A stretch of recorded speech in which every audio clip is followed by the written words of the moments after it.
Now we're going to install the bolt-on lower bearing plate stop.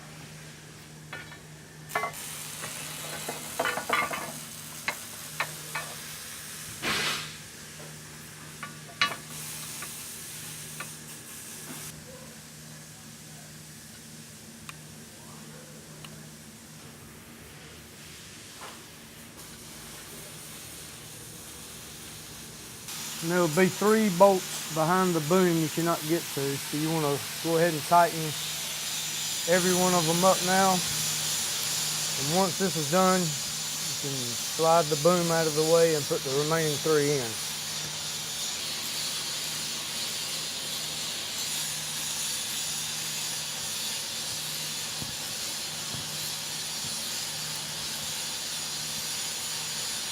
After tightening these up, you want to move the boom over.